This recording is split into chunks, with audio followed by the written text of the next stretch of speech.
Hey everybody, Melon here. Welcome back to another episode of Teardown. In today's episode, we are going to be tearing down the G-Wolves HTR Pro. Now, as I talked about in my full review, there is a lot of differences between the HTR Pro and the regular HTR AK I previously covered and torn down here on the channel, and a lot of these changes do make this mouse rather difficult to service, as the internal construction is very complicated. So if you do end up taking this mouse apart, only do it if you absolutely have to. This is not a mouse I'd recommend taking apart for practice. Again, be very, very careful, as this is a rather tricky unit to service. Now, before we get started, as always, you will need a couple things. Firstly, having a precision set of screwdrivers will be very helpful, but due to the internal design, you will also need some screwdrivers with longer stems like these ones here, specifically Phillips heads ones, so keep that in mind. You will need some special equipment to take this mouse apart. Also, having somebody keep track of your screws, such as an ice cube tray or a magnetic mat, is highly advisable, as it's very easy to mix up the screws inside this unit, so be sure to have something you can keep track of them with, and having something like a microfiber cloth to help keep your mouse in place during your teardown is also highly advisable. But once you have all that, you're ready to go ahead and tear down your G-Wolves HTR Pro, so let's go ahead and get started. Alright, so first off, what we're going to do here is we're going to go ahead and flip the unit over, and we're going to focus on the main clicks first, which is a bit unique as we don't normally focus on these till later, but you actually have to take out the main clicks to take the mouse apart. So inside here, as you can see on the bottom, there are these two large surface screws here, and they correspond to these small little cutouts in the PCB here. So this is where those thinner screwdrivers come into play. The easiest way I found to do this was to put the screwdriver in at an angle like this and get it seated, and then line it up into the divot just like this, and then gently you can start unscrewing. Again, be very careful while doing this, and with some luck you'll be able to get the screw out. We'll repeat the same process for the next one here, maybe a little harder to show you because of the angle, but same thing, in from the bottom like this, and unscrew. Next we have to go ahead and take out the main clicks. Now the easiest way to do this is to take a small L-shaped tool like this little Allen key I have here, put it in the bottom and get it under the lip of the click and just pull straight up. And then once that's released, you can pull the click out of its stabilizer up at the top here by holding it down and pulling it out and over. And you can pull the click out just in one piece, just like this. We'll do the same process for the next one. In through the bottom, pop it up, and then we have to do the same thing again, pull it up and over its stabilizer at the front, and the click will come out just like that.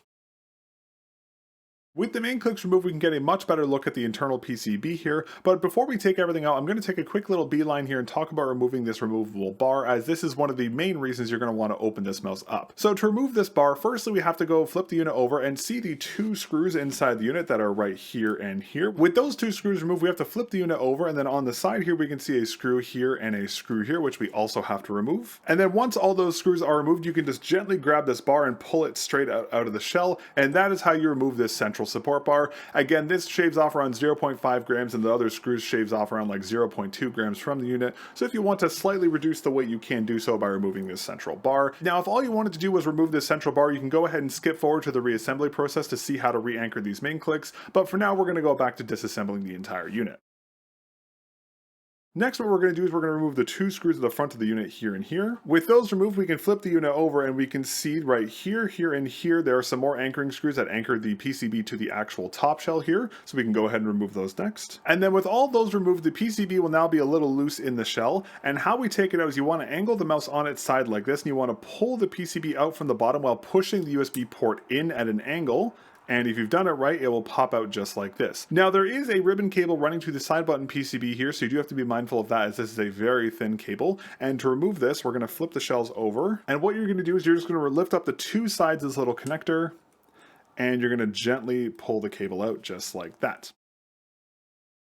Now with the top shell removed from the main board, we're going to put the main board to the side for now. We're going to go ahead and talk about these side buttons here. Now on the top shell here, we do have the side buttons and the side button PCB. Now just as we saw in the HTR 8K, this is very, very, very difficult to put back into place. It's easy to remove, but getting it back in is extremely difficult. So I would not recommend taking these out and trying to reinstall them. I would only take these out if you want to shave off a little weight on the unit. If you're just taking this unit apart just to see how it's built on the inside, leave this installed, as it's very, very difficult to get it back in. I'm going to take it out just for the sake of doing a thorough teardown, but I do not recommend taking this out unless you absolutely have to. So to remove them, all we do here is we can just bend this cable back and just remove this central support screw that is right here. And then with that removed, take a screwdriver and go on the bottom and just push up like this, and that should take it out of this little holder here. And that is how you remove the side button PCB. We'll put that off to the side for now. And then for the side buttons, go ahead and push the side buttons into the shell, and then just take the bit of your screwdriver and put it under this little piece here and just pull up, and we'll repeat the same process to the front. Oh, okay, well that was easy. And that is how you remove the side buttons. Apparently they have a little bit of an aerial habit when you do remove them, so be mindful of that, but they are removable if you want to shave a little bit of weight off the mouse's top shell. Alrighty, and then with everything removed from the top shell here, let's go back and talk about the main board. Now, the only thing you can really remove on the main board here is the battery, but it is stuck down by an adhesive pad. So while it is removable, I wouldn't recommend removing it just for the sake of taking the mouse apart. I'd recommend leaving it intact because these adhesive pads have a habit of tearing. But if you want to mod the battery up for a lighter 200 mAh battery or even smaller battery, you can do so if you want to. But interestingly enough, the scroll wheel at the front of the unit is not replaceable. There's actually no way to get it out of the shell, because as you can see here, it's kind of blocked in by the rest of the PCB here. So it looks like this was pre-installed and this was soldered on because there's no way to actually get it out without potentially breaking it. So I'm not comfortable removing the scroll wheel because you have to put too much pressure on it to angle it up at the specific angle you need to take it out. So I'm just going to leave it installed. I'm sure there is a way to remove it, but for the sake of me having this mouse functional after this teardown, I'm going to leave it in place. But with that, that is everything on how to take the mouse apart. Let's go ahead and talk about specs next. Starting off with the side buttons, we have the two Omron black shell blue dot switches for the side buttons. And then on the main board itself, we have our 250 mAh battery, we have our PAW 3395 DMT6QU, our Nordic 52840 MCU is here, we have our two Wano blue shell pink dot switches for the main switches here, we have a TTC 7mm encoder if I remember correctly, and we have a TTC pillar switch here for the main click switch. Alrighty, and with that done, let's go ahead and talk about component weight next. Starting off, we have the main board with the battery and the scroll wheel still installed, which collectively weighs 13.3 grams. We have our side button PCB that weighs 0.7 grams, and the side buttons themselves, which weigh 0.5 grams. So collectively, you can shave off around 1.1 grams by removing the side buttons if you wanted to. We have the central removable bar, which weighs 0.5 grams. We have the two main clicks, which collectively weigh 0.3 grams. And we have the top shell with everything removed, which weighs in at 6.8 grams, which is very impressive considering how big the shell is and how little it weighs. And then we have all the miscellaneous screws for the HTR Pro, which collectively weigh in at about a gram, how little it weighs. And then we have all the miscellaneous screws for the HTR Pro, which collectively weigh in at about a gram. Alright, and now that we've gone over component weights and specifications, let's start our reassembly process. Firstly, we're going to go ahead and reinstall our side buttons next. All you want to do is line them up into the side of the shell here, but keep in mind there is this little ridge on the side here, as you can see, so it sits into those little grooves there. So you want to position it over roughly like this, and then once it's in place, just press it down just like that. And that is how you reinstall your side buttons. And again, just make sure they actuate before you move on. They may feel a little loose, but they are stabilized by the PCB, which we'll put in next, so don't worry about that. And then we have the really hard part, this side button PCB. So what has to happen is that this tiny little part of the PCB here has to slot in to this tiny little lip here, while the other end sits into this tiny little gap here. Now, this is probably going to take a while, especially if you have bigger hands like myself, so enjoy the sped up time lapse of me trying to get this reinstalled. Never mind, that was a lot easier than I thought that was going to be. Not gonna lie, that's the first time I've gotten this in on the first try. Last time I tried to do this, when I took this unit apart for the review, it took me, I kid you not, about 10 minutes for me to get this back in. We'll take that as a sign of luck. I'm gonna go buy a lotto ticket. And once this is installed, just press on this top little piece here just to make sure it is fully anchored into place. And then you can go ahead and peel this cable back and reinstall the central anchoring screw here. And then once the support screw is installed, flip the unit over and verify that your side buttons still feel okay and make sure they are still actuating. And now that we have the side buttons reinstalled, we are ready to go ahead and put the main board back into the actual top shell here. Now, this is going to be, again, pretty tricky, so just bear with me here, this is going to be pretty complicated. First off, we have to go ahead and reconnect our side button ribbon cable into its little standoff here. Now, to do this, you're going to have to go ahead and take this very thin and very fragile ribbon cable and feed it into this connector here. Now, again, be very delicate with this cable because it is very easy to damage. You want to feed it into the connector just like that. So see how the little bit of that gold is exposed? You want it just like that, and then put a finger on top to kind of hold it into place. Take your other finger and click down on the sides of this connector here as best as you can, just like that.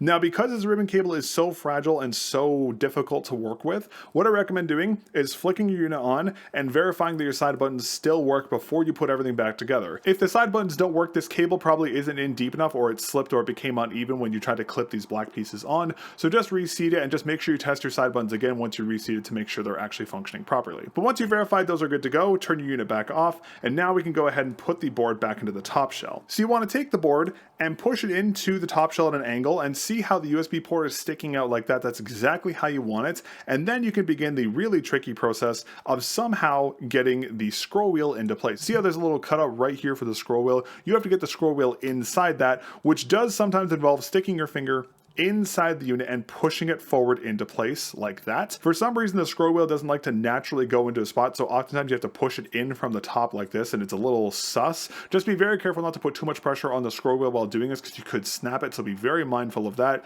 But once you get the board in, verify that the board is actually making contact with these little standoffs at the bottom of the shell here. If they're floating up like this, that means the board isn't sitting properly, so make sure they're sitting flat like that. And then we can put the mouse down and re-anchor the 3 screws. One of them goes here, here, and here. And then once those screws are in, we can flip the unit over, and we're going to go ahead and re-anchor the 2 screws that go here and here. But just before you do this, make sure the board is sitting completely flat again. Again, you want it to be completely flush with the top shell's plastic like this. So once we verify that it's sitting flat, we can go ahead and install the screws. Now, before we move on, I recommend taking the mouse and put it on a flat surface and make sure there's no wobble to the shell. If you over tension either of these screws, it can cause the front of the mouse to slightly warp. So just make sure it's sitting completely flat before you move forward.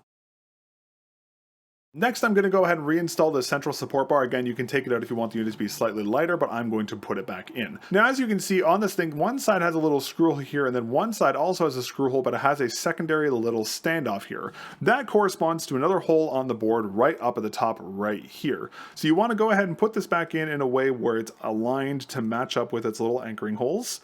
And you can just put it back into place just like that. And then once you have the support bar installed, it should hold itself to the bottom here, so you don't need to hold onto it. So you can go ahead and move your mouse and put it on a completely flat surface like a table. Press it down to make sure the support bar is sitting flat, and you can go ahead and reinstall the 2 anchoring screws for the support bar that go through the main board. But be very careful when doing so, as it's very easy to over tension these, and if you over tension these, you can actually cause this support bar to warp. So be very careful, do not over tighten these 2 anchoring screws. And then once those are in, again, verify everything's sitting completely flat, and I would do a visual inspection on the bar just to make sure it is sitting flat on both sides of the shell and there's no warping to it. If it is warped, again, loosen these 2 support screws on the bottom here. You want to screw them in until you feel just a little bit of feedback from the screw. I wouldn't screw them in anymore.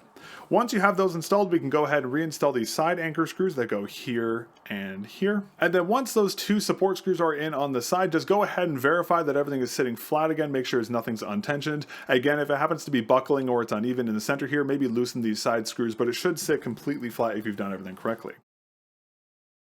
And then lastly, we have the hardest part of this entire teardown, which is going to be getting the main clicks back in. Now, normally this is pretty easy, but since there is this giant PCB in the way, this is going to be quite tricky, as you kind of have to anchor them in with your finger while they're inside the shell without causing them to be loose, which is very difficult. So the best way to do this is to take the click and feed it through the top of the shell here, and on the other side here, you want to roughly line it onto its standoffs as best you can. Now, I'm going to do my best to show this to you, but it's a very awkward angle, so I apologize for if I can't show this very well. But you want to just make sure it sits on its standoffs just like that. Now, once the click is anchored down the bottom here, put a finger and go over to the top of the click, and you can see how the mouse click isn't anchored on its little stabilizer. Because the bottom part here is all hollow honeycomb, it's actually quite flexible. So you can actually bend and push the click over this little standoff towards the front like that. Now, sometimes the click will actually just anchor onto the standoff by itself. You won't have to do this, but most of the time it doesn't actually anchor properly. Once this is done, most likely the click has come loose. You have to go in and press it down again, and then you have the really difficult task of screwing them in. So the screw goes on this little central hole right in the middle here, but again, the main board is in the way. So getting it actually in is really difficult, and it's going to be really hard for me to show you how to do this. Now, you will need the thinner screwdriver to do this part, as the thicker screwdriver doesn't fit these tiny little divots in the PCB. So go ahead and take the thinner screwdriver, put the screw on the end, and you want to just roughly get the screw somewhat into the hole just like that. We're not concerned about it being straight or anchoring it all the way. We just want to get it into the hole. And then go ahead and take your screwdriver at an angle and anchor it into the bit, and then push it into the little standoff here to push the battery out of the way, and then go ahead and screw it in. Just be very careful in doing so and make sure not to over tension here, as you can damage your main clicks. and screw it in until you feel a little bit of resistance from the screw. Once that's done, these are probably not going to sit properly as they probably move from pressure on the top. So go in again with your hand and press the click down furthermore to make sure they're fully anchored, and then again, angle your screw in, angle down, and screw the click into place. Now to verify that you put these in correctly, you can check the top shell and see how the click is the same height as the rest of the shell. You want it to be like that. If it's sitting down, that means it's under tightened or not anchored in properly, so you'll have to re-anchor the screw even more. So we're going to repeat the same process here on the next click, but just be mindful here as there is that side button ribbon cable, which is very easy to catch with this. Take the click, put it in through the bottom, up and over here, and just get it to sit as best you can. Now this is going to be a little finicky. There we go. So click it into place on the bottom, just like that. Sorry, I can't really show you. It's hard to show. Hold your click down with a finger, go to the top of the mouse, and then bend your click over its stabilizer here, just like that. And then go down to the bottom and just press it down again to make sure it anchored properly. Grab your anchoring screw and put it in at an angle. Get it just like roughly into place like that. Take your hand, push the click down, and again, anchor your screwdriver bit in, push into the board to push the battery out of the way, and gently screw them in. And again, make sure not to over tension these screws because you can damage the main clicks by doing so. So stop screwing when you feel a little bit of resistance, and then go in, press down with your hands again to push the clicks further down because again they probably came loose. Again, do the exact same process. Make sure they're anchored properly. Now, once you do this, your main clicks should have a nice snappy rebound. They should have like a little buoyancy to them. If they're stuck up like this, you've most likely over tensioned them. And if they're sitting down like this, you've probably under tensioned them. So make sure you be very careful when doing so, and make sure you don't over tension or under tension these clicks. And make sure the click anchors are sitting completely flat on their little plastic standoffs on the inside. Once that's done, go ahead and turn your unit on. Verify all your functions are still working. So verify your scroll wheel is working, verify your main clicks are working, side buttons and everything. And if everything works, you've successfully taken apart and reassembled the G-Wolf's HTR Pro. Again, a much more complicated disassembly process than we saw on the HTR AK I covered a little while ago. It's still serviceable, and removing the central bar or modding out a battery isn't incredibly difficult, but it definitely is much harder than we've seen on other mice. Alright, but with that, that is going to be everything for today's episode of Teardown. Thank you very much again to G-Wolves who were kind enough to send over the HTR Pro for review. I greatly appreciate it. And thank you very much to all of our channel members who make what I do here on the channel with the in-depth reviews and of course the Teardown projects possible. If you didn't know, members get an exclusive first look at all upcoming episodes of the Melon Review and Teardown. So if you want to see new episodes of the Melon Review before anyone else, you can become a member here on YouTube for only $2 Canadian, and that is one of the best ways to directly support the channel. You can also use code MELON spelled with a 0 over at Mech Keys, Lethal Gaming Gear, and Potent Gaming to save yourself a couple bucks off your order and help directly support the channel. Thanks again for watching my teardown guide for the G-Wolf's HTR Pro, and I'll catch you all in the next episode of Teardown. Peace.